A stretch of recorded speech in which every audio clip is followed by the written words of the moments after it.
타라불에게 두 번째 시간 받아들임. 첫 번째 질문은 신기한 역설은 내가 나 자신을 있는 그대로 수용할 때 내가 변화할 수 있다는 것이다. 칼 로저스가 말했네요. 자, 이것에 대해서 어떤 말씀을 하시냐 볼게요. 아마 삶에서 가장 큰 비극은 자유가 가능한데도 오랜 습관에 얽매여서 시간을 흘리는 일일 것이다. 자신의 신념과 두려움으로 스스로를 가두고 자기 판단과 불안정과 불만족 안에서 자신을 가두는 데 익숙해서 타고난 권리인 자유와 평화에 접근할 수가 없는 것일 것이다. 자신의 우리 밖으로 나오는 것은 삶에 관한 모든 것을 절대적으로 수용하는 일에서 시작한다. 몸과 마음 안에서 일어나고 있는 것을 통제하거나 판단, 회피하지 않고 정없이 슬픔과 고통을 느끼되 그 느낌이나 그에 따른 행동에 대해 자기 자신을 판단하지 않는 것이다. 이렇게 써 있네요. 자, 칼 로저스의 말부터 우리가 한번 점검해 볼까요? 자, 내가 나 자신을 있는 그대로 수용할 때 내가 변화할 수 있다는 것이다. 우리가 수용을 왜 거부할까요? 있는 그대로 받아들여라. 그 수용, 있는 그대로 받아들임, 이것이 왜 이렇게 많이 활성화되고 사람들한테 강조되는 걸까요? 그렇게 안 되기 때문에 그렇겠죠. 수용이 안 되니까 수용하라. 있는 그대로 받아들임이 안 되니까 받아들여 봐. 괜찮을 거야. 괜찮을 거야. 이렇게 말하는 거 아니겠어요? 그럼 우리는 왜 이렇게 수용을 있는 그대로 받아들이는 것을 두려워할까요? 싫어할까요? 저항할까요? 그래서 칼 로저스도 역설이라고 표현하잖아요. 자, 우리가 그것을 수용한다면 대부분은 그 잠재적인 불안이 뭐냐면 뭘 불안해 하시냐면 내가 그렇게 해서 패배자가 되는 거 아니야? 내가 그렇게 하면 발전 가능성이 없어지는 거 아니야? 안주해버리는 거 아니야? 또 하나는 내가 그동안 노력했던 거, 애썼던 것을 다 포기하는 거 아니야? 인정해버리는 거 아니야? 나의 나약함과 못남을 인정해버리는 거 아니야? 이렇게 조금 더 노력하면 지금과 다른 사람이 될 건데 내가 이걸 받아들이면 그래 나는 이러한 사람이야 하고 받아들여 버리면 나는 이제 더 이상 갈 곳이 없는 사람, 미래가 없는 사람이 되는 거 아니야? 이런 식으로 해석합니다. 수용, 있는 그대로 받아들이라는 말이 패배자가 되라는 말인가? 아니잖아요. 같은 건가요? 패배자가 되는 건가요? 지금 현상을 받아들이면. 자, 이것을 아주 입맛에 맞게 바꾸는 분들이 있죠. 있는 그대로 받아들이자, 수용하라. 이 말을 나 마침 게으르고 싶었는데 이제 마음껏 게으를 수 있겠구나. 이런 식으로 내가 하고 싶었던 것인데 이것을 빌미 삼아 이것을 이것으로 탓하면서 내가 그 하고 싶었던 욕구, 욕망에 대해서 아주 훌륭한 정당화 수단을 얻었다. 쾌재를 부르는 거. 그런 경우가 수용으로 바뀌어서는 안 되겠다 이렇게 보여집니다. 수용이라는 것은 여기에서 있는 그대로 받아들여라. 수용이라는 것을 보통 어떻게 받아들입니까? 그래, 어떤 합리화 수단으로 그래 수용하자. 이 삶이 이렇게 된 것밖에 없잖아. 마음 공부에서도 받아들이라며. 받아들이자. 이거는 뭐예요? 그 받아들임, 그 사람이 이해한 받아들임은 뭔가요?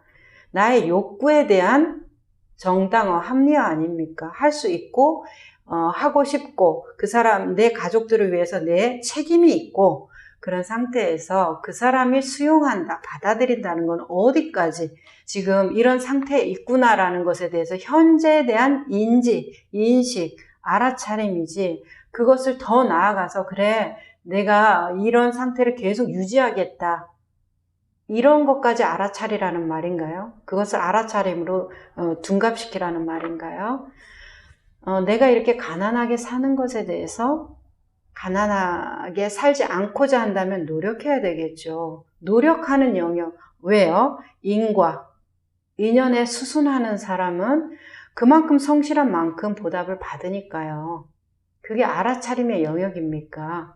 그 인과에 콩을 심어야 콩이 날 거 아니에요. 내가 부지런히 일해야 그만큼 벌 거 아니에요. 자, 이것을 그런 식으로 합리화시키는 거 많죠. 그렇게 합니다. 그러면서 불안해하는 거죠. 이렇게 내가 어떤 퇴보하는 거 아니야? 머물러 버리고 내가 미래가 없는 삶이 되는 거 아니야? 이런 식으로 오해하기 때문에 이 수용과 받아들임, 있는 그대로 알아차림, 그리고 내려놓음, 이런 것들에 대해서 나도 모르게 저항감이 일어나니까 이렇게 해라, 이렇게 하라는 것이 또 그만큼 많이 요구가 되는 거. 안 되니까 요구하는 거 아니겠어요? 자, 그래서 칼 로저스는 역설이라고 말하네요. 내가 생각하기에는 수용하면, 있는 그대로 받아들이면 퇴보할 것 같고 내 미래가 암담할 것 같은데 신기하게도 뭐래요? 변화할 수 있다라는 거. 내가 정말로 이 상황이 이렇게 내가 지금 이런 상황에 있구나. 그리고 내 마음이 그렇구나. 게으르고 싶고 놀고 싶구나. 그것에 대한 알아차림이겠죠. 게으르고 싶은데 잘 됐다. 알아차리고 내려놓자. 그래, 이대로 그냥 사는 거야. 이게 알아차림이고 수용입니까? 아니면 그 마음을 내가 받아주는 겁니까? 후자입니다. 그래서 다시 점검을 하면 좋겠고, 그래서 변화되는 거예요. 그것을 인정하면, 내가 게으르고 싶고 할 수 있는데 안 하고 있네. 그 마음에 대해서 인정하고 받아들이면 어떻게 대응할 거에 대한 선택이 나오겠죠. 자, 아마 삶에서 가장 큰 비극은 자유가 가능한데도 오랜 습관에 얽매여서 시간을 흘려버리는 일일 것이다. 네, 가장 큰 비극 같습니다. 오랜 습관에 얽매여서 그냥 이렇게 살아야지 저렇게 살아야지 이런 거 아니겠어 저런 거 아니겠어 이렇게 하면서 정확하지도 않은 그 내 마음 속에서 일어나는 불안과 내 마음 속에서 일어나는 불만족과 의심을 그냥 믿고, TV에서 누가 그랬대, 그래? 그냥 믿고, 이것이 건강에 좋은 거야. 대중이 다 그래. 그냥 믿고, 이런 식으로 그냥 내 생각의 습관에 점검 없이 맡겨버리는 거예요. 그게 비극이래요. 왜? 내 자유가 가능한데도 그렇게 시간이 다 흘러가서 어디로 갑니까? 그 시간이 죽음에 이르잖아요. 죽음에 이르지 않은 분 혹시 계신가요? 그러니까. 그래서 자신의 신념과 두려움으로 스스로를 가두고 자기 판단과 불안정과 불만족 안에 자신을 가두는데 익숙해서 타고난 권리인 자유와 평화에 접근할 수가 없는 것. 이것이 정말 큰 비극일 것이다. 우리는 타고난 뭐가 있다고요? 자유와 평화가 있대요. 자유롭고 평화로울 수 있대요. 타고났기 때문에 누가 침해 불가하다는 거겠죠. 자, 근데 우리 그렇게 안 믿잖아요. 돈이 없는데 어떻게 자유롭고 편안합니까? 내가 지금 배고픈데 어떻게 자유롭고 편안해요? 저 사람이 나한테 돌을 던지는데 내가 어떻게 자유롭고 편안합니까? 내가 칭찬을 못 들었는데 어떻게 자유롭고 평화롭겠어요? 이제 이것은 무엇 때문에? 자신의 신념과 두려움으로 스스로를 가둔 자기 판단 때문에 저 사람이 나한테 욕하는데 내가 어떻게 자유롭겠어요? 이 말 하나만 이제 우리는 인간관계에서 오는 괴로움이 엄청 많죠. 부부관계, 부모 자식 관계, 지인 관계, 친척 관계, 회사에서의 이런 관계들, 모든 관계들이 나를 보여주잖아요. 그래, 너는 너가 어떠한 사람이라고 생각하는구나. 그거를 어디에서 증명받아요? 관계에서 증명받잖아요. 그렇지 않은 사람이요. 나는 마음이 넓은 사람인 줄 알았는데 옹졸했구나. 나는 항상 웃고 다른 사람을 배려하는 사람인 줄 알았더니 누가 나를 욕하니까 바로 화내는 걸 보니까 그렇지 않더라. 나도 뒷담화를 하더라. 이제 이런 관계에서 내가 나를 검증할 수 있는 장이 계속 펼쳐지잖아요. 자, 누가 나를 기분 나쁘게 하는 말을 들을 때 어떻게 내가 타고난 자유로움과 평화가 있습니까? 나는 기분이 나쁜데. 이제 이렇게 말을 할 때 이것이 저 사람이 나를 욕할 때 내가 기분이 나쁘다는 것은 기분이 나쁘니까 나는 타고난 것 같지는 않은데요. 열심히 훈련해야 내가 자유로워지고 평화로워지는 것 같은데요. 그것에 대해서 자신의 신념과 두려움으로 스스로를 가두고 자기 판단과 불만족, 불안에 익숙한 것이다. 동의하는 이유는 자, 저 사람이 나한테 욕하면 나는 화를 내야 되는 사람인가요? 그 사람 입으로, 뚫린 입으로 그렇게 말을 하든 안 하든 나는 내가 선택해서 기분 나빠 그렇게 하지 말래? 그래 그렇게 넌 생각했구나 나는 아니었는데 하면서 그냥 내 말을 편하게 하던지 할 수 있는 사람이지 그 사람이 뭐라고 비난한다고 해서 내가 그와 같이 된단 말이에요. 그 사람이 나보고 너는 노란 사람이야. 그럼 제가 노란 사람이 됩니까? 그 사람이 하는 거하고 나하고 무슨 상관이 있는데요. 그렇기 때문에 타고난 행복과 자유에 대해서 우리가 타고났으니까 누리면 되는 것인데 누리지 못하는 이유는 저 사람이 너는 노란 사람이야. 그럼 왜 내가 노란 사람이야? 나는 초록 사람이야. 이런 식으로 대응하거나 너는 노란 사람이야. 그런데 그래 나는 노란 사람이야. 기분 좋아하거나 이 모든 것들이 뭐에 의해서 신념과 자기 판단에 가두어지는데 익숙한 결과로 인해서 일어나는 것이지 나의 타고난 자유로움과 평화로 인해서 일어나는 것은 아니다라는 것을 얘기하고 있잖아요. 정말로 동의합니다. 우리가 반응하는 모든 것들이 어떤 우리의 불안과 두려움, 기준과 판단에 의해서 일어나는 거지 내 타고난 본성에 의해서 일어나는 것은 아닐 것이다. 자, 그래서 우리 밖으로 나오는 것은 자신의 우리 밖으로 자신이 경계 지어 놓은 것, 자신이 그 주저앉아 있는 그 곳, 그곳으로부터 나오는 것은 자신의 삶에 관한 모든 것을 절대적으로 수용하는 일에서 시작한다. 몸과 마음 안에 일어나고 있는 것을 통제하거나 판단 회피하지 않고 저항 없이 슬픔과 고통을 느끼되 그 느낌이나 그에 따른 행동에 대한 자기 판단을 하지 않는 것이다. 자, 그래서 절대적으로 수용하는 거, 일어나는 일에 대해서 사실 절대적으로 수용한다고 하니까 내가 수용하는 것 같지만은 일어났잖아요. 내 선택을 바랬나요? 나의 허락을 받고 그 일이 일어났어요? 누가 나한테 화를 냈다. 내가 화내도 좋아? 그러니까 화를 냈나요? 그냥 자기가 그 사람의 생각과 선택에 의해서 화가 일어난 거잖아. 화를 낸 거잖아요, 상대가. 그랬을 때 나는 그것에 대해서 그래, 수용해요. 절대적으로 수용하면 너는 화를 내는구나. 나에 대해서 그렇게 비난하는구나. 이렇게 말을 할 때 나는 그냥 듣는 입장이지 내가 그것을 능동적으로 그래 알았어 이제 이렇게 할 수는 없어요.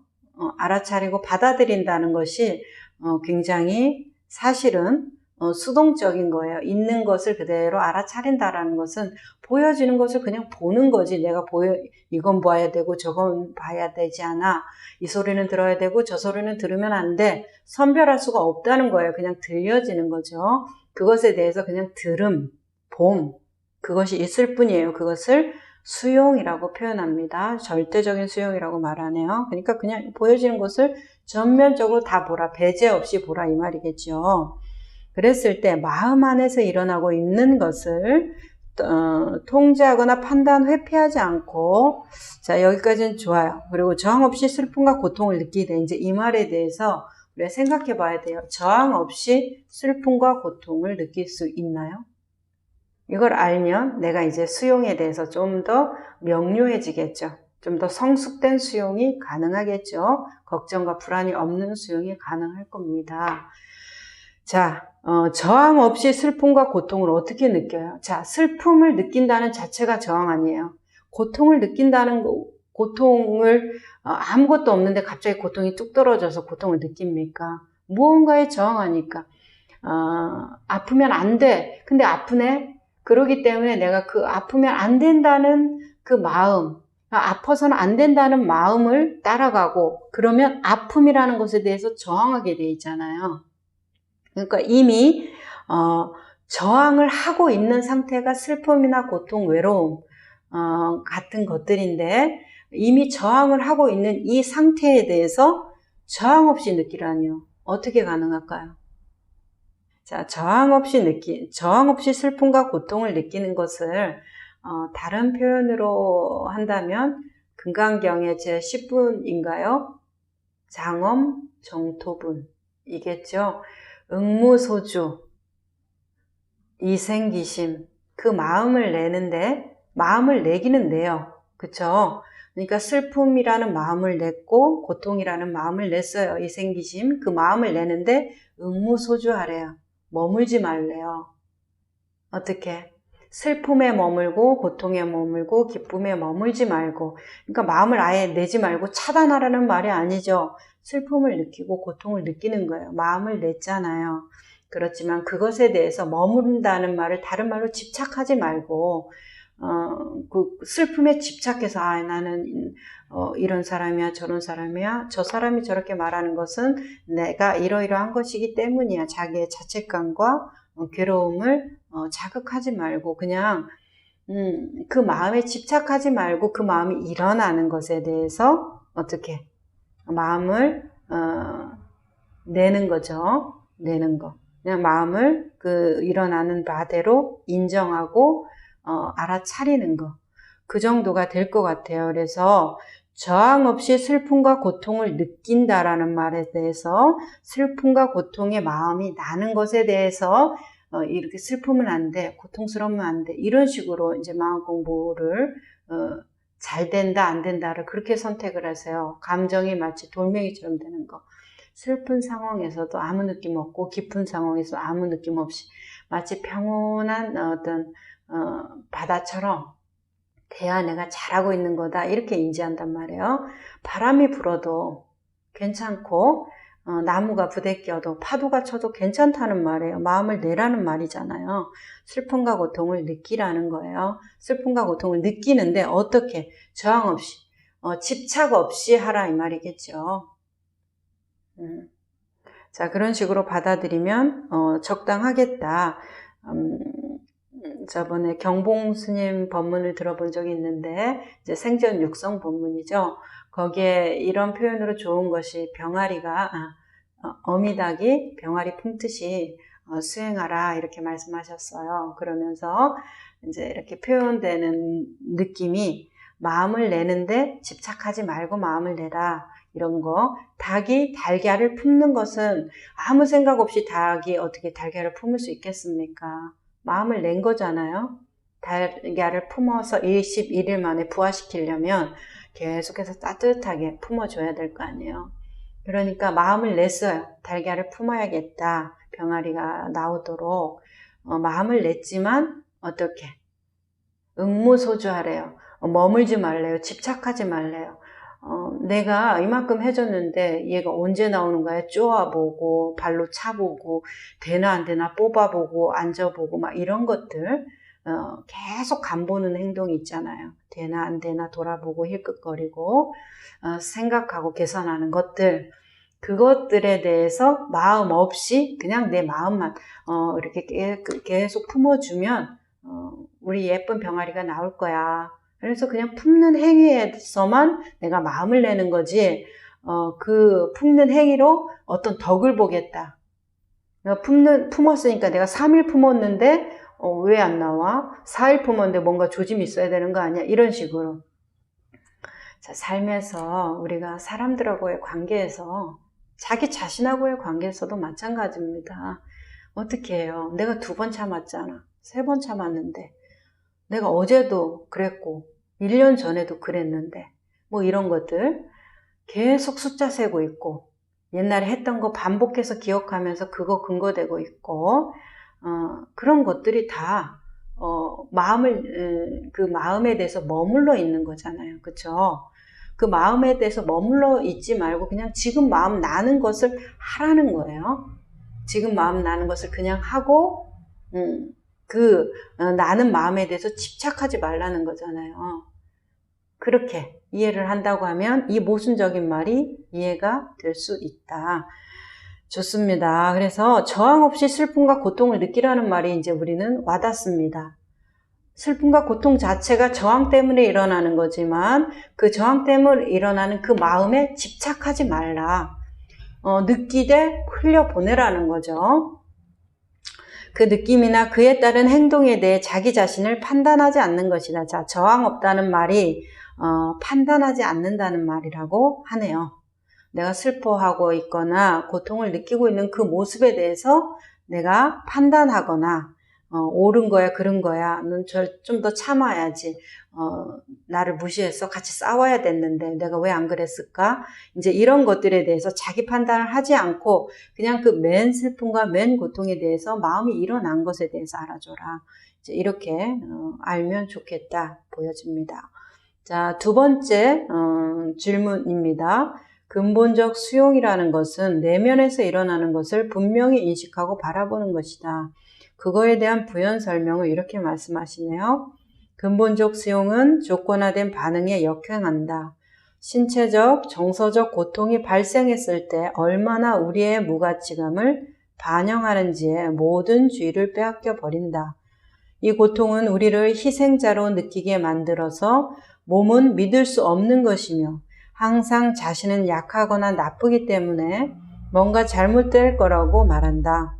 제대로 하려면 더 해야 돼.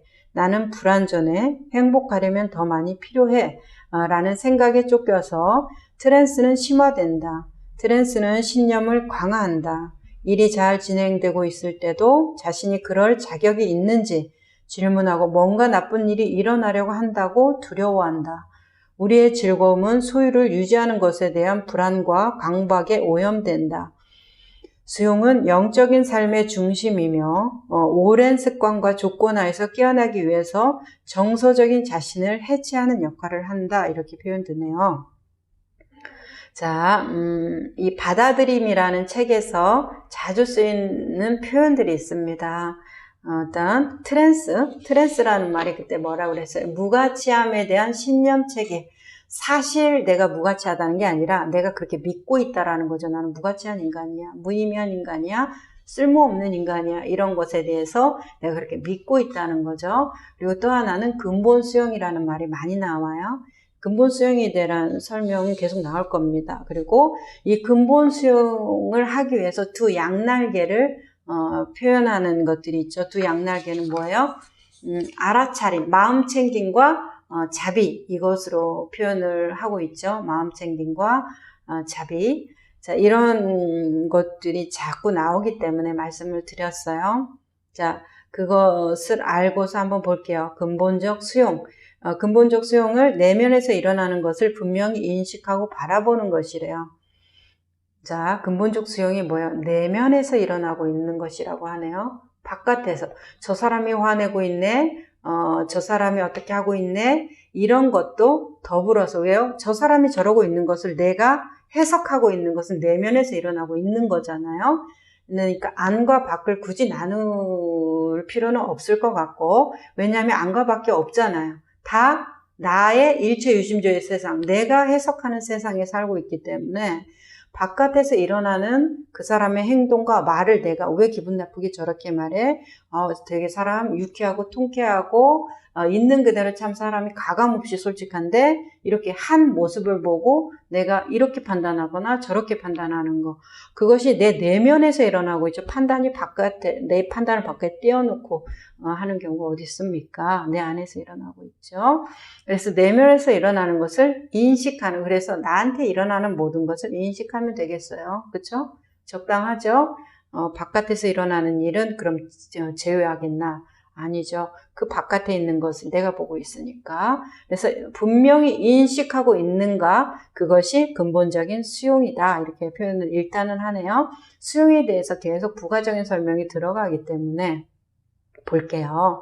자, 근본적 수용은 조건화된 반응에 역행한대요. 조건화된 반응을 다른 말로 하면 습관, 저쪽 말로 카르마, 우리식으로 팔자, 사주, 이런 것들이 조건화된 반응, 운명 이런 것들이겠죠. 조건에 그러니까 뭐 점치면은 너 이랬지 저랬지 사주 보면은 너 이렇게 될 거야 앞으로 운이 들어와 이런 말들을 하려면 어떻게 해야 되겠어요? 통계가 나와야 되는데 그 통계는 뭐가 해주는데요? 조건화된 것을 자꾸 같은 반응을 하니까 그 반응에 대해서 통계가 나오는 거지. 이랬다 저랬다 100번 했는데 100번 다 다른 행동이야. 그럼 그 사람에 대해서 누가 어떻게 말을 할 수가 있겠습니까? 그런데 그 사람이 100번 하는 것 중에서 한 97번, 90번, 70번, 60번 이렇게 한다면 너는 이러이러하구나, 이러이러하는구나. 자, 우리 뭐 요즘에는 AI가 뭔가 성향 분석, 감정 분석까지 다 해주고 어떤 그 알고리즘으로 인해 가지고 내가 뭐 하나를 보면 하나 두 개 정도 보면은 비슷한 영상을 띄워주거나 비슷한 길을 추천해 주잖아요. 그런 것들이 무엇 때문에 가능한가? AI가 분석을 우리를 다 알아서 분석해 주는 겁니까? 우리의 운명을 다 봐서 해 주는 거예요? 너무나 단순한 조건화된 반응에 대한 확률을 얘기해 주는 거잖아요. 자, 그러니까 그것에 대해서 역행한대요. 근본적인 수용을 하면 그러면 우리의 운명을 바꿀 수 있겠네요. 습관이 바꾸면 운명이 바뀔 테니까. 너는 이런 운명이야. 이거는 내 알고리즘을 분석해주는 AI 같이 AI도 그러니까 얼마나 잘 우리 무당같이 칼춤을 추지 않아도 얼마나 잘 우리의 운명을 점쳐주겠습니까? 더 잘해주겠죠. 나의 먹는 거, 입는 것부터 다 분석을 해서 당신이 이런 성향입니다. 이렇게 해줄 거니까. 그랬을 때 그런 조건화된 반응에 대해서 근본적 수용을 하게 되면은 역행한다는 것은 너는 어떤 사람이야 라는 분석치가 데이터가 안 나오게 된다라는 거죠. 습관에 길들여지지 않기 때문에 나의 어떤 개성과 자유로움에 내가 몸을 맡길 테니까 그렇게 되겠네요. 역행한다는 거, 내 운명을 내가 개척한다는 거. 자, 신체적, 정서적 고통이 발생했을 때 얼마나 우리의 무가치감을 반영하는지에 모든 주의를 빼앗겨 버린다라고 말하네요. 고통이 발생하면 우리의 무가치감을 이 고통이 무엇 때문에 일어났나 나에 대한 무가치함에 대한 저항이라든지 인정에 대해서 일어나는 거 아니겠어요? 자, 고통이 일어나는 것은 내가 얼마나 이러이러한 사람인가라는 평가가 일어나니까 고통스럽지 아무 생각 없는데 갑자기 고통스러울 수가 없잖아요. 그랬으니까 그 무가치함을 반영하고 있는 것에 모든 주의를 빼앗겨 버린대요. 나는 얼마나 무가치하고 나는 뭐 얼마나 죄가 많고 얼마나 실수가 많고 얼마나 자책이 많고 부끄러운 사람인가에 대해서 모든 주의를 빼앗겨 버린대요. 고통이 발생하면 신체적 정서적인 고통이 발생하면 이 고통은 우리를 희생자로 느끼게 만들어서 몸을 믿을 수 없는 것이며 항상 자신은 약하거나 나쁘기 때문에 뭔가 잘못될 거라고 말한다. 고통에 대해서 우리가 고통을 스승 삼는다면 고통을 잘 알아차리고 이 고통에 대해서 내가 이럴 때 이런 고통을 느끼는구나. 이게 근본적인 수용을 하는 태도겠죠. 그래서 역행하는 태도를 내 어떤 타고난 팔자, 내 타고난 어떤 운명이라는 카르마, 거기로부터 역행하고자 한다면 내가 이럴 때 이런 슬픔을 느끼는구나. 내가 이렇게 반응하네. 내가 이런 것들을 좋아하고 저런 것들을 싫어하는구나. 이걸 일단 멈춰서 봐야 될 거 아니에요. 보고 나서 판단이 들어가야 될 거 아니에요. 우리는 먼저 판단하죠. 날 비난하는구나. 나를 칭찬하구나. 내가 안정감을 느끼는구나. 좋다. 이렇게 먼저 판단하고 시간이 남으면 그것에 대해서 분석하는데 명확한 알아차림은 그것이 일어나는 순간 일어나야 되지. 알아차림이 시간이 지난 다음에 알아차리면 어떻게 됩니까? 다 생각으로 하는 거 아니겠습니까? 자, 그래요. 그러니까 이 고통은 우리를 희생자로 느끼게 만들어서 믿을 수 없는 것이며 자신은 항상 나쁘고 뭔가 잘못될 것이라는 믿음을 심어준다는 말이죠. 그러니까 제대로 하려면 더 해야 되고 나는 불완전하고 행복하려면 더 많이 필요해 라는 생각에 쫓겨서 트랜스는 심화된다 이렇게 말하네요. 트랜스가 뭐라고 그랬어요? 무가치함에 대한 신념체계, 이걸 트랜스라고 한다고 했죠. 여기에서 표현할 때. 그렇기 때문에 이 트랜스가 심화된대요. 트랜스가 심화되면 뭐가 된다고요? 운명, 내 사주팔자, 조건화된 반응이 계속해서 나오는 거, 이제 이렇게 된다라는 거 아니겠어요? 그래서 자, 그러면 트랜스는 무엇을 강화하냐? 운명을 강화해요? 운명을 강화하기 위해서 뭘 강화해요? 그 전에 신념을 강화한대요. 나 이런 사람이야. 나 이런 것이 힘든 사람이야. 나는 약한 사람이야. 나는 사람들을 두려워하는 사람이야. 나는 큰 소리를 무서워하는 사람이야. 나는 혼자 못 있는 사람이야. 이런 식으로 정말 그런 사람이 따로 있습니까? 그 딱 얼굴 보면 아, 저 사람 이렇구나. 이게 딱 나와요. 이거 컵이구나. 이거 사과구나 하는 것처럼 저 사람 보면 딱 그런 게 나옵니까?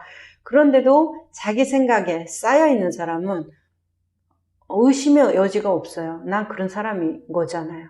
그런 식으로 이 트랜스, 무가치함의 트랜스는 자기 자신의 신념을, 믿음을 강화시킨다고 하네요. 일이 잘 되고 있을 때도 자신이 그럴 자격이 있는지를 질문하고 뭔가 나쁜 일이 일어나려고 한다고 두려워한다. 우리는 즐거움을 여기까지 해볼까요? 자, 일이 잘 되고 있을 때도 뭔가 나쁜 일이 일어나려고 한다고 두려워한대요. 자, 이런 경우들 정말 많습니다. 보통 대부분 다 그렇지 않을까. 이제 심한 분들이 있는 경우도 참 많은데 누가 그럴까? 좋은 일이면 그냥 좋음을 느끼면 되고 행복할 때 그 행복을 마음껏 누리면 되는데 우리 인생에서 행복과 즐거움이 얼마나 됩니까? 경전에 한 줌이라고 표현했어요. 그 넓은 바다에 모래 한 줌만한 행복이라고 표현하잖아요. 그 한 줌도 소중한데 그 한 줌을 어디에 다 소비합니까? 언젠가는 잘못될 거야. 언젠가는 이게 지금 전조야, 느낌이 와, 이런 식으로 되는 거 아니겠어요? 자, 왜 그러지 못하는가? 왜 우리는 기쁨으로 느끼지 못하는가? 이제 그것에 대해서 어디까지 가는가? 뭐냐면 기쁜 순간을 빨리 지나가기를 바래요. 불안하니까. 금방 나쁜 일이 닥칠 것만 같은 그 불안을 견디면서 기쁨을 느껴야 하는 그 상태가 이 사람에겐 굉장히 힘든 거죠. 그것을 견디기 힘든 사람들은 어떻게 해요? 기쁜 상태를 엉망으로 만들어버려요. 그래서 빨리 고통스럽고 불편한 상태로 가서 안심을 합니다. 자, 관계가 힘든 분들, 대인관계에서 굉장히 힘든 분들, 이런 경우들을 많이 상담하게 되는데 어떻게 해요?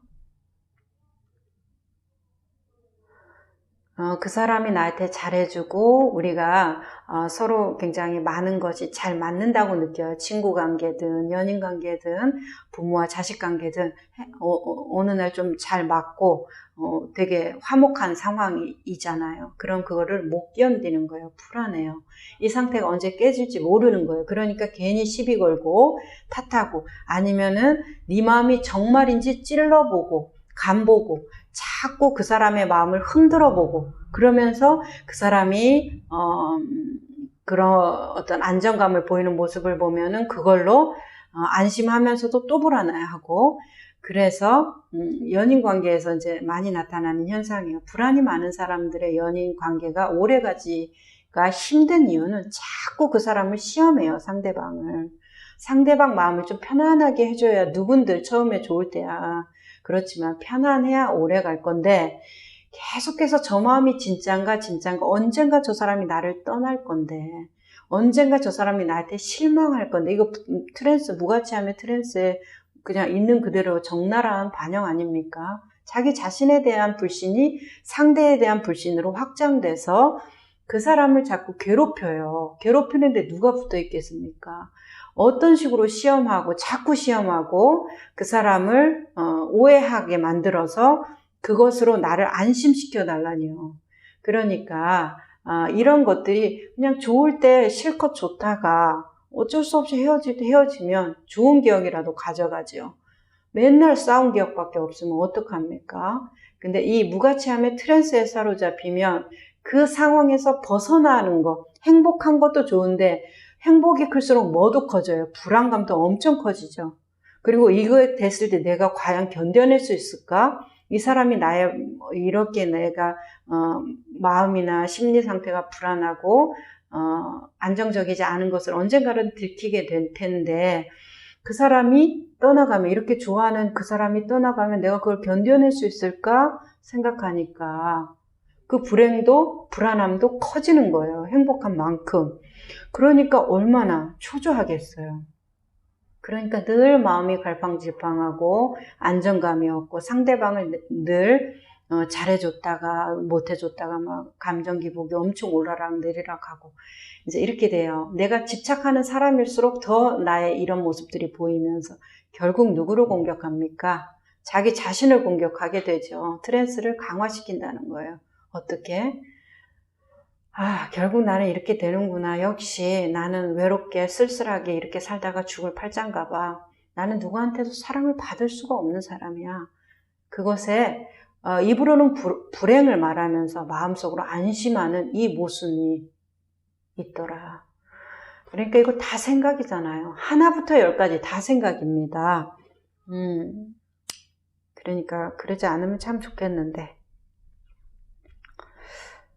그렇게 되네요. 그러니까 이 부분에 대해서 어떻게 하라고 알려줘요. 이 타라브렉은 근본적인 수용을 하는 연습을 좀 해보세요. 이렇게 말을 하네요. 자, 근본적인 수용 어떻게 하는지 볼까요?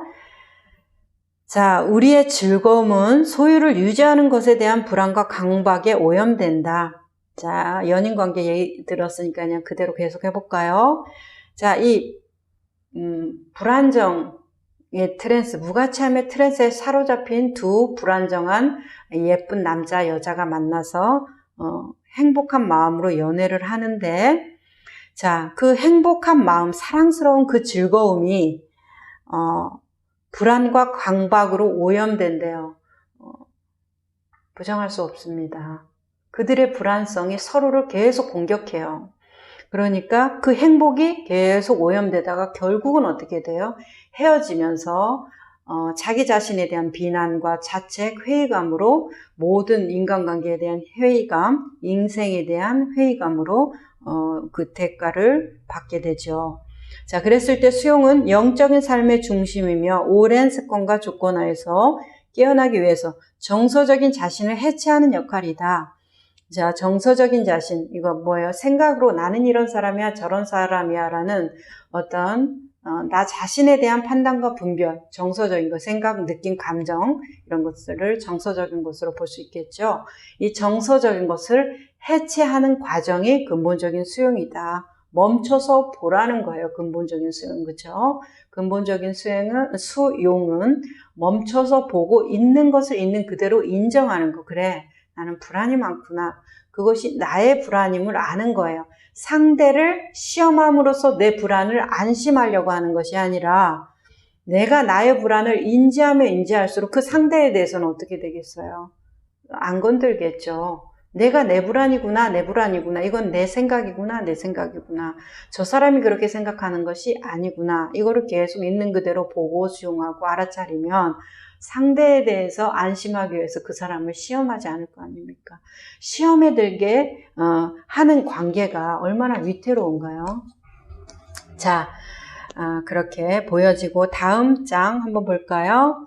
3번 질문입니다. 그러면 명확한 이해란 무엇인가? 라는 질문에 대해서 이렇게 말하네요. 근본적 수용은 순간순간의 경험을 대상으로 하지만 생각과 느낌, 행동과 사건의 패턴들처럼 우리 삶의 경험을 만들어내는 것들에도 명확하고 친절한 주의를 기울일 수 있다.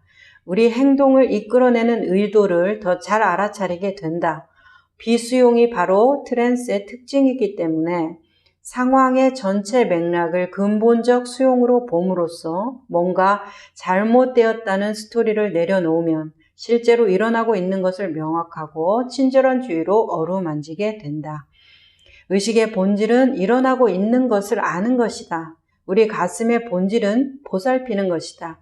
자신의 가치를 증명하려는 노력은 불안정하고 결함 있는 사람의 스토리임을 알게 된다. 불안과 노력이 에고에 붙잡혀 있음을 의미한다. 이렇게 말씀하시네요. 참 좋네요. 우리가 이런 것들을 정말로 명확하게 받아들이고 그 명확한 받아들임을 토대로 해서 하나하나 성실하게 꾸준히 한 술에 배부르려고 하지 말고 우리는 정말로 그 욕심이 많은 것 같아요. 내가 한 번 했는데 돼야 되는데 안 돼. 그러면 나는 능력이 없는 사람이 돼버려요. 나는 뭔가 복이 없는 사람. 이렇게 돼요. 나는 좀 멍청한 사람, 지능이 떨어지는 사람, 남보다 뒤처지는 사람이 돼요. 이렇게 첫 술에 배부르려고 하는 것에 대해서 좀 자신을 놔주면 어떨까 싶어요. 그냥 오늘 안 됐구나, 지금 안 됐구나, 한 번 더 해보고 한 번 더 해보고 또 해보자 계속해서 하고 하다 보면은 잘 안 될 재간이, 익숙하지 않을 재간이 어디 있겠습니까? 생활의 달인 같은 거 이제 TV 프로 보면 뭐 너무 신기한 분들 많으시잖아요. 어떻게 저렇게 하시지? 이렇게. 자, 그분들이 한 번 했을까요? 두 번 했을까요? 평균 그 생활의 달인 나오시는 분들 보면 평균 10년에서 15년이던데, 그리고 이제 평생 그렇게 사시는 장인 같은 분들도 많고, 그랬을 때 그분들이 평균이 10년, 15년이니까, 그랬을 때 그분들이 그 10년, 15년 동안 한 번 했을까요? 두 번 했을까요? 어떻게 셀 수 없지 않을까요? 자, 그런 것처럼, 그렇게 계산하지 않고 그냥 계속 가야 되지, 얼마만큼 왔나 뒤돌아보고 몇 번 했나 숫자 세보고 그러면 지쳐요. 지치지 않고 하기 위해서는 그냥 해야 됩니다. 계속 해 나가겠다라는 마음으로 그냥 진득하게. 자, 그렇게 된다면 우리가 안 바뀔 수가 있을까요? 밝아지고 가벼워지고 행복해지지 않을 방법이 있을까 싶습니다. 자, 명확한 이해라는 것은 어떤 마음 공부, 불교적인 마음 공부에 세 가지 공부가 있잖아요. 계, 정, 해, 사막을 말합니다. 세 가지 학문, 사막, 계율, 정, 고요하게 하는 거, 명상 같은 것을, 선, 수행, 이런 것들을 정이라고 하죠. 그리고 해는 지혜, 어떤 통찰지 같은 거겠죠. 자, 그랬을 때, 가만히 앉아있는다고 해서 고요함이 쌓입니까? 명상 2시간 한다고 해서 고요해졌다는 분들 별로 없어요. 명상 2시간 하고 너무 힘들다고 지쳐서 눕시는 분들은 많아도. 왜? 명상하는 동안 계속 마음이 하늘 끝에서 바다 끝까지 오르락내리락 오만 생각 다 하고 안 했던 생각까지 다 올라오고 이제 그것들을 보고 있으려니까 얼마나 에너지가 많이 듭니까? 그래서 그 고요함이라는 것은 그냥 몸에 있는 것이 아니라 마음에 있잖아요. 그러니까 마음이 고요해지고, 마음이 고요해지는 것은 물로 표현하면 좋을 것 같아요. 물이 물병의 안에 이런 것 저런 거 불순물이 있는 것들, 진흙이랑 모래랑 다 섞여 있을 때 막 흔들면 분명히 진흙, 모래 그 안에 조개 껍데기 이런 것들이 있지만 잘 분간 안 되잖아요. 막 흔들려 있고 부요하면. 근데 그냥 놔두면 그거 저절로 자기 무게로 가라앉잖아요. 가라앉으면 조개 껍데기, 모래알, 진흙, 층별로 다 분리되고 이게 보이잖아요. 이게 정, 고요해짐의 효과가 정이잖아요. 그랬을 때 이 고요해짐을 어떻게 내가 고요해져야지, 잘 봐야지, 차분하게 해야지 해서 됩니까? 차분하게 해야지라는 생각까지 더불어서 정신 못 차리게 하는 그 산만함, 분별 속으로 들어가는 거 아니겠어요? 물이 고요해지는 원리를 그대로 따라하면 우리의 고요가 그대로 이루어질 거라고 보여집니다. 그냥 가만히 놔두는 거예요. 생각이 올라오면 가만히 놔두는 거예요. 생각이 올라왔다는 것은 병을 흔들었다는 거니까 그렇게 흔드는 운동성에 대해서 내가 가만히 있어야지 이렇게 하지 말고 그것도 운동성을 일으킨 거잖아요. 마음이 움직였잖아요. 흔들렸다.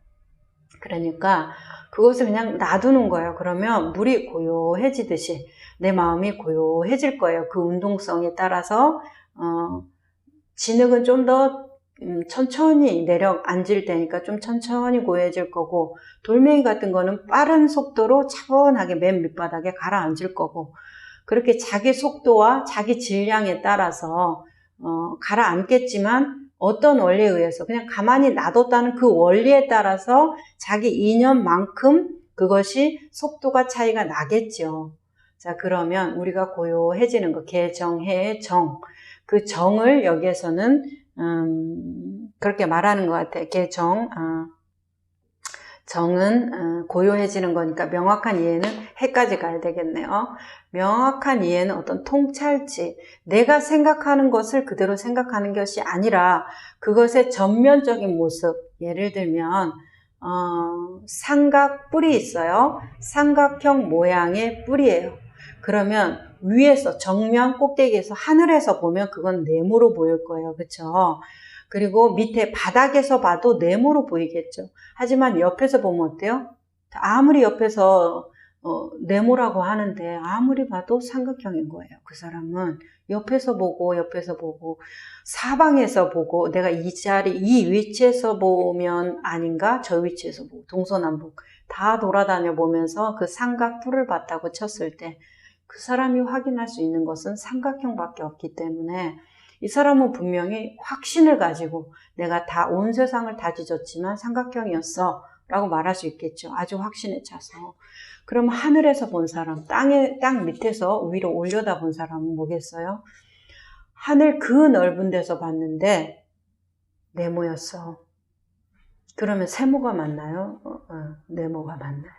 그랬을 때 통찰지를 가진 사람은 세모이기도 하고 네모이기도 한데 이거의 전면적인 모습은 이런 삼각뿔의 형태야. 그래서 네가 여기서 봤으니까 삼각형이고 그래서 네가 여기에서 보니까 사각형인데 전체적인 모습은 이래. 삼각형도 맞고 사각형도 맞아. 그렇지만 삼각형도 틀리고 사각형도 틀린 거야. 이런 식으로 거기에 대한 어떤 전면적인 이해와 통찰력을 발휘할 수 있을 거다. 이제 그것이 정해의 양쪽 바퀴, 정해 쌍수라고 하죠. 정과 해가 양쪽 바퀴로 굴러가려면 계율이라는 청정한 어떤 울타리가 되어줘야 자기 절제가 잘 될 수 있는 것은 어떤 기준, 청정한 기준이 있으면 좋겠죠. 그랬을 때 불필요한 내 마음의 번잡스러움이 사라지잖아요.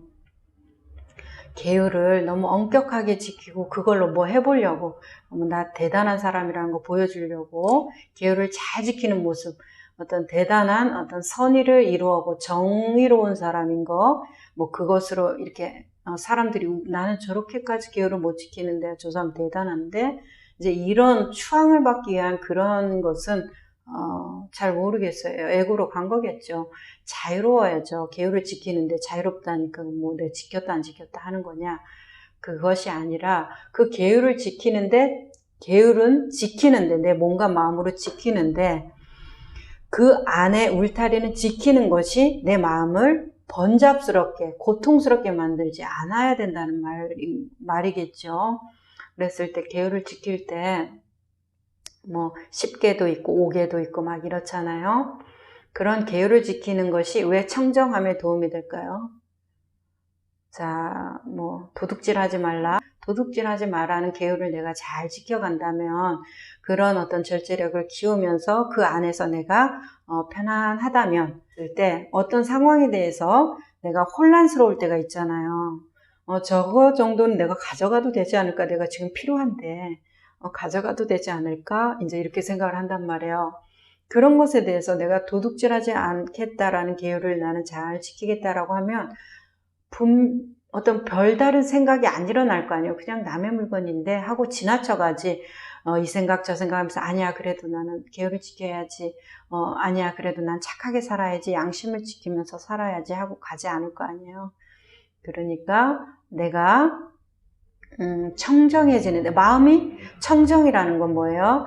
물이 고요해지는 거. 그래서 물이 깨끗해지는 거잖아요. 밑에 불순물이 분명히 존재하는데도 물이 깨끗해 보이니까 바닥까지 다 보이잖아요. 그런 청정함을 유지하기 위해서 생각이 별로 안 일어나야 되는데 생각이 안 일어나는 것이 계율이 도움이 되더라. 어떤 울타리를 만들어주니까 내가 누구 거 훔쳐가는 거, 가져가는 거, 떨어진 거 주워가는 거 그런 것들에 대해서 별다른 생각 없이 남의 건데 하면서 그냥 지나치는 거하고 아유 내가 저것이 하면 뭐가 필요하고 더 어떤 사람 도와줄 건데 이렇게 하면 좀 하고 좀 갖다 놓으면 되지 않을까 어쩔까 이런 생각들 번잡함이 줄어들잖아요. 그냥 거짓말하지 마라, 살인하지 마라, 뭐 어떤 취하는 음식, 그 정신을 중독시키는 거, 그런 것들을 취하지 말라. 이런 것들이 그냥 내가 그것들을 그냥 내가 동의하고 그렇게 살아야 되겠다 하면 내 마음이 고요해지는데 굉장히 도움이 되기 때문에 고요함을 이루면 지혜가 자라나겠죠. 잘 보이잖아요. 바닥에 자갈 있구나, 깨진 유리병 있구나, 이런 거, 그런 것들이 잘 보일 거 아니에요. 그러니까 그 통찰력이 나날이 자라날 거 아니에요. 고요하면 고요할수록 더 밑에 바닥까지 보일 테니까 고요할수록. 그러니까 개정의 사막이 서로를 아우르면서 이렇게 도와준다는 거죠. 거기에서 명확한 이해는 해에 해당하겠네요. 자, 어떤 통찰력을 발휘하는 이 명확한 이해는, 자, 근본적 수용은 순간순간의 경험을 대상으로 하지만 생각과 느낌, 행동과 사건의 패턴들처럼 우리 삶의 경험을 만들어내는 것들에도 명확하고 친절한 주의를 기울일 수 있다. 이렇게 있는 그대로 받아들이는 거, 있는 그대로 보는 거, 그것은 명확하고 친절한 주의를 기울일 수 있대요. 그리고 우리 행동을 이끌어내는 의도를 더 잘 알아차리게 된대요. 의도를 잘 알아차리게 된대요. 근본적인 수용을 통해서 명확한 이해가 일어나면, 명확하다는 말이 뭐예요? 이미 깨끗하잖아요. 시선이 깨끗하기 때문에 저거는 사과네, 저거는 포도네 구분이 되는 거잖아요. 그렇기 때문에 내 의도가 사과를 먹어야겠다는 의도, 포도를 먹어야겠다는 의도가 분명하게 알아차려지잖아요. 명확하니까. 자, 그랬을 때 비수용이 바로 트랜스의 특징이기 때문에 상황의 전체 맥락을 근본적 수용으로 봄으로써 뭐가 잘못되었다는 스토리를 내려놓으면 실제로 일어나고 있는 것을 명확하고 친절한 주의로 어루만지게 된다라고 하시네요. 자, 비수용이 트랜스의 특징이라면 수용은 트랜스를 해체하는 특징이 되겠네요. 비수용, 수용하지 않겠다. 수용하지 않겠다라는 것은 뭐예요? 비수용은 나는 이런 사람이야. 야, 너 이렇게 좀 해봐. 이럴 때는 조금 내 말도 들어. 그러면 아니야, 내가 알아. 내가 해봤어. 이러면서 내가 아는 대로 막 주장하는 거, 그게 비수용이죠. 비수용하는 것은 트랜스의 특징, 나의 무가치함, 나는 이러이러하다는 나의 어떤 신념 체계에 대해서 강화하는 그 트랜스의 특징을 가지고 있기 때문에 전체적인 맥락을 근본적 수용으로 봄으로써 뭔가 잘못되었다는 스토리를 내려놓고 실제로 일어나는 것을 명확하고 친절하게 어루만지게 된다, 이렇게 말하네요. 그래서 비수용은 있는 것, 뭔가 잘못됐어, 나는 가치가 없는 인간이야, 그것을 강화시키니까 수용함으로써 나를 좀 더 명확하고 친절하게 이끄는 것, 이제 그것이 되겠죠. 그 다음, 의식의 본질은 일어나고 있는 것을 아는 것이다. 의식의 본질이 일어나는 것을 아는 것이라고 하면은 비춤의 성질이겠네요. 있는 것을 있는 그대로 아는 것. 어떤 것을 행해서 어떤 결과치를 만들어내는 게 아니라 그냥 있는 것을 있는 그대로 아는 것. 그랬을 때 일어나고 있는 것을 그냥 아는 것은 있는 것을 있는 그대로 아는 것이 계속 심화되면 어디까지? 무상하구나, 무아로구나. 그것까지 이제 마음 공부에서는 말을 하죠. 모든 것이 무상하고 무아이다. 무상고 무아의 삼법인을 얘기하시잖아요. 그랬을 때 의식의 본질이 일어나는 것을 아는 것이니까 그 아는 것이 알 것이 사실은 없었다까지 가게 되겠죠. 좋습니다. 어쨌든 우리 가슴의 본질은 보살피는 것이다. 우리 가슴의 본질은 보살피는 것이다. 사랑 얘기하는 것 같아요. 자비와 사랑 연민. 자신의 가치를 증명하려는 노력은 불안정하고 결함 있는 사람의 스토리임을 알게 된다. 불안과 노력이 에고에 붙잡혀 있음을 의미한다. 그래서 자신의 가치를 증명하려고 노력하는 것은 자신의 결함을 인정하는 것, 에고에 붙잡혀 있음을 의미한대요. 자, 그러면 어때요? 내가 나의 가치를 증명하기 위해서 노력하는 거. 그거 하고 또 하나는 그냥 그것이 즐겁고 재밌어서 어차피 우리는 살아가야 되니까. 삶은 이미 주어졌고 주어진 그 삶을 살아가야 되잖아요. 살아가는데 기왕이면 즐겁고 재밌고 유쾌하면 더 좋잖아요. 기왕이면 선택할 수 있다면 그러면 자 내가 기분 좋게 하는 행복하게 즐겁게 사는 그 선택이 누군가에게 행복한 모습, 즐거운 모습을 보여주기 위한 노력한 거하고 내가 그냥 즐겁고 행복한 게 좋으니까 즐겁고 행복하기 위해서 노력하면서 사는 거하고 굉장히 많은 차이가 있죠. 누구한테 가치를 증명하려고 하는 그 노력에는 에너지가 즐거운 것도 즐거운 게 아니죠. 보여주기 위해서 즐거운 거죠. 겉으로 사람들이 너는 정말 행복해 보인다. 넌 정말 늘 복받은 사람 같아. 어떻게 이렇게 편안하니? 이렇게 인정받고 찬탄받기 위해서 꾸미는 그것이 그 사람이 얼마나 힘들까 생각해요. 정말 힘들어 보여요. 그런데 내가 그냥 행복하고 즐겁고 싶기 때문에 행복하고 즐거운 것은 누구한테 보이기 위한 신경을 쓰지 않고 그냥 내가 나를 위한 만족이니까 훨씬 가볍고 잘 돼도 좋고 안 돼도 좋고 나에 대한 어떤 정죄나 판단이 훨씬 더 인색하지 않을 것 같고 그렇단 말이에요. 그랬을 때 자기 가치를 증명하는 노력이 불안과 이 결함에 대해 붙잡혀 있는 것, 그것을 다시 말해서 에고가 그렇게 한다는 말이죠. 자, 좋습니다.